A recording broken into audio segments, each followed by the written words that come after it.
책을 읽어도 남는 게 없다면 그것은 저자의 논리 구조를 놓쳤기 때문입니다. 안녕하세요. 북 알고리즘입니다. 저희는 텍스트의 늪에서 진리의 알고리즘을 찾아내죠. 자, 오늘은 정말 엄청난 책이죠. 인류의 역사를 단숨에 꿰뚫는 책, 바로 유발 하라리의 사피엔스입니다. 이 책 속에 숨겨진 그 거대한 생각의 설계도를 오늘 저와 함께 펼쳐보시죠. 본격적인 분석에 앞서서요. 잠시만요. 영상 설명란하고 고정 댓글에 가이드 PDF 링크를 저희가 마련해 두었습니다. 오늘 우리가 탐험할 이 논리 구조가 한눈에 딱 들어오게끔 정리되어 있거든요. 그러니까 영상을 보시면서 이걸 함께 참고하시면 여러분의 독서 해상도가 정말 훨씬 더 높아질 겁니다. 네, 그럼 오늘 우리는 이 사피엔스를 관통하는 4가지 핵심 알고리즘을 하나씩 따라가 볼 텐데요. 이걸 따라가다 보면 유발 하라리가 설계한 그 거대한 생각의 지도가 눈앞에 그려질 겁니다. 한번 시작해 볼까요? 자, 첫 번째 알고리즘입니다. 바로 허구의 탐생. 이건 말이죠. 우리 호모사피엔스를 다른 모든 동물과 구별짓는 가장 근원적인 코드. 그러니까 우리만의 운영체제라고 할 수 있습니다. 그게 뭐냐? 바로 눈에 보이지 않는 것을 함께 믿는 능력에 관한 이야기입니다. 이 그림이 그 결정적인 차이를 아주 잘 보여주는데요. 보세요. 왼쪽처럼 다른 동물들은 그냥 저기 사자다 이런 객관적인 사실만 전달할 수 있었죠. 하지만 오른쪽의 우리 사피엔스는 달랐습니다. 사자는 우리 부족의 수호신이야. 이런 상상 속의 이야기를 만들어내고 그걸 공유할 수 있었던 거죠. 바로 이 능력, 이 허구를 만들고 함께 믿는 이 능력이 전혀 알지도 못하는 수백만 명의 사람들을 하나의 목표 아래 묶어주는 바로 그 대규모 협력의 문을 활짝 열어젖힌 겁니다. 하라리는 이걸 상상 속의 실제라고 부릅니다. 이게 중요한 게 단순한 거짓말이 아니라는 거예요. 자, 예를 한번 들어볼까요? 푸조라는 자동차 회사를 생각해 보세요. 실체가 있나요? 아니죠. 그냥 법적인 서류, 그리고 푸조는 회사다라는 우리 모두의 믿음이라는 허구 위에 서 있는 겁니다. 그런데도 수만 명을 고용하고 실제로 자동차를 만들어내잖아요. 네, 바로 이겁니다. 수많은 사람들이 그걸 믿는 순간 허구는 현실을 움직이는 가장 강력한 힘이 되는 거죠. 자, 그럼 이제 두 번째 알고리즘으로 넘어가 보겠습니다. 이렇게 허구라는 아주 강력한 운영체제를 손에 넣은 사피엔스. 그런데 말이죠. 곧 예상치 못한 버그와 딱 마주하게 됩니다. 하라리는 이걸 두고 인류 역사상 가장 큰 사기극이라고까지 부르는데요. 그게 뭘까요? 바로 농업혁명입니다. 우리는 보통 농업혁명하면 인류의 위대한 진보다 이렇게 배우잖아요. 그런데 하라리는 아주 단호하게 말합니다. 그건 역사상 가장 큰 사기였다고요. 왜냐? 물론 인류라는 종 전체로 보면 식량이 늘었으니 성공이었겠죠. 하지만 수렵 채집인에서 하루아침에 농부가 된 개인의 삶을 들여다보면요. 이건 훨씬 더 고달파졌다는 겁니다. 이게 바로 그 유명한 사치의 함정이라는 알고리즘입니다. 한번 들어보세요. 처음에는 그냥 식량이 좀 더 있으면 편하겠다는 작은 편의로 밀을 재배하기 시작했어요. 그런데 이게 인구를 폭발적으로 늘려버렸고 이제 밀 농사는 선택이 아닌 돌이킬 수 없는 필수가 되어버린 거죠. 그 결과가 어땠을까요? 인류는 더 안 좋은 식단에 훨씬 고된 노동에 시달리게 됐습니다. 결국 우리가 밀을 길들인 게 아니라 오히려 우리가 밀의 노예가 되어버린 셈이죠. 자, 농업혁명 때문에 인구는 폭발적으로 늘고 사회는 엄청나게 복잡해졌어요. 그러니 당연히 새로운 문제가 생겼겠죠? 아니, 이렇게 많아진 사람들을 도대체 어떻게 통제하지? 라는 문제예요. 이때 사피엔스가 다시 한번 꺼내든 카드가 있습니다. 바로 첫 번째 알고리즘이었던 허구. 이번엔 법, 국가, 계급 같은 상상 속의 질서라는 이름으로요.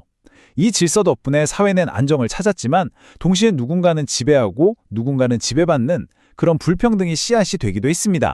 네, 이제 세 번째 알고리즘으로 넘어가 보겠습니다.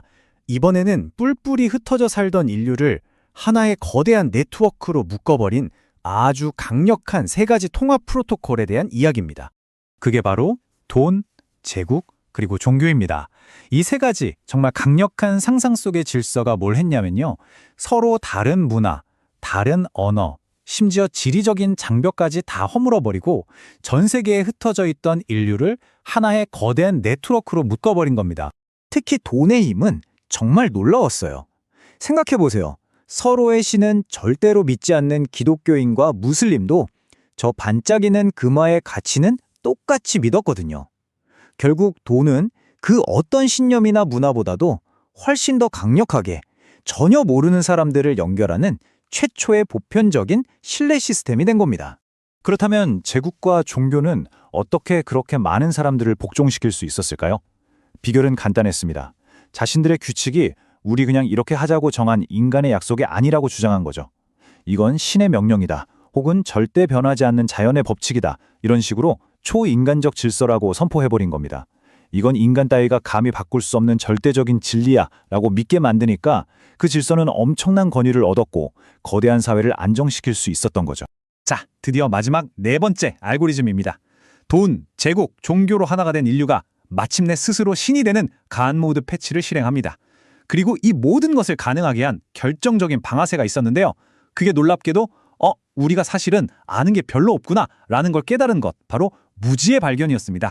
과학혁명을 촉발시킨 단 하나의 라틴어 단어가 있습니다. 바로 이것이죠. 이그노라무스. 무슨 뜻이냐고요? 바로 우리는 모른다는 뜻입니다. 정말 이 한마디가 세상을 통째로 바꿔놓았습니다.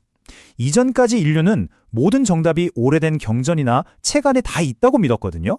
하지만 우리는 모른다는 걸 인정한 그 순간부터 우리는 비로소 밖으로 눈을 돌려서 직접 관찰하고 탐험하기 시작한 겁니다. 이 위대한 무지의 인정, 이것이야말로 인류를 미지의 세계로 나아가게 한 가장 강력한 엔진이었죠. 그리고 이 무지의 발견은요, 정말 완벽한 파트너들을 만나게 됩니다. 마치 톱니바퀴들처럼요. 먼저 과학이라는 엔진이 새로운 지식을 발견해내면 자본주의가 거기에 돈을 투자해서 기술로 바꿔놓습니다. 그러면 제국이 그 막강해진 힘으로 새로운 땅과 자원을 확보하는 시기였죠. 과학, 자본, 제국, 이 세 개의 톱니바퀴가 딱 맞물려서 돌아가기 시작하자 인류의 힘은 정말 그야말로 폭발적으로 증가하기 시작했습니다. 그 결과 인류는 마침내 이 지구의 지배자가 되었고 거의 신에 가까운 힘을 손에 넣게 됐죠.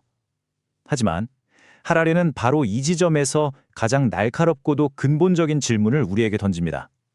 자, 그래서 이 모든 기술 발전과 막강한 힘이 과연 우리를 더 행복하게 만들었습니까? 하고 말이죠. 그리고 마침내 우리는 사피엔스의 마지막이자 가장 무거운 질문에 도달하게 됩니다. 잘 들어보세요. 우리는 이제 생명의 코드 자체를 편집하고 심지어 우리의 욕망마저 설계할 수 있는 말 그대로 창조주의 영역에 들어섰습니다. 그렇다면 이제 진짜 중요한 질문은 우리는 무엇이 되고 싶은가가 아니라는 겁니다. 진짜 질문은 바로 이것입니다. 우리는 무엇을 원하도록 만들고 싶은가? 이보다 더 무거운 책임이 과연 인류에게 주어진 적이 있었을까요? 네, 오늘 우리는 이렇게 허구를 만들어내는 평범한 동물에서 시작해서 결국에는 무책임한 신이 되어버리기까지 사피엔스라는 책에 담긴 유발 하라리의 이 날카로운 논리 설계를 함께 따라와 봤습니다. 혹시 더 깊은 이해 그리고 여러분만의 논리 지도를 완성하고 싶으시다면 고정 댓글에 있는 북 알고리즘 마켓플레이스를 한번 확인해 주세요. 오늘 이 짧은 영상에서 다 풀어내지 못했던 하라리의 복잡한 논증들을 명쾌하게 정리한 가이드북이 여러분의 독서에 완벽한 마침표를 찍어드릴 겁니다. 길 잃은 독서에서 꿰뚫는 독서로 복잡한 담론 뒤에 숨겨진 명쾌한 생각의 길, 지금까지 북알고리즘이었습니다.